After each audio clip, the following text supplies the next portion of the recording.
വേണ്ട, മോൾ ഇക്കാര്യത്തിൽ ഇടപെടണ്ട. അയാള് പാവാ മുത്തശ്ശ, 2 പെൺകുട്ടികളല്ലേ, പാവം. അവരുടെ അമ്മ കിടപ്പിലായിട്ട് ഏറെയായി. അവർക്ക് മരുന്ന് വാങ്ങാനാ പാവം തേങ്ങ മോഷ്ടിച്ചത്.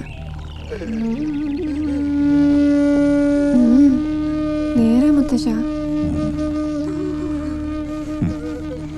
നിൽക്കുക, അവനെ കൊണ്ടുവരിക.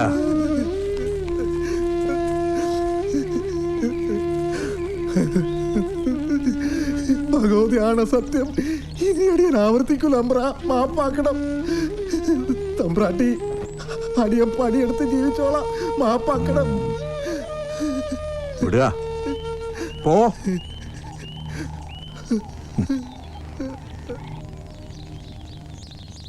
കോലോത്ത തമ്പുരാട്ടിക്കുട്ടിയല്ലേ, പറയുമ്പോൾ മുഖസ്തുതി അല്പം കൂടുമെന്ന് തോന്നുമല്ലേ? പ്രായത്തിൽ കവിഞ്ഞ പക്വതയായിരുന്നു എൻ്റെ കാർത്തൂന്. നൃത്തത്തിലും സംഗീതത്തിലും നിറകുടം, വേദാന്ത കാര്യങ്ങളിൽ പണ്ഡിത. പ്രായം ചെന്ന പണ്ഡിതന്മാർക്ക് പോലും കാർത്തികയോട് വല്ലാത്തൊരു ആരാധനയായിരുന്നു.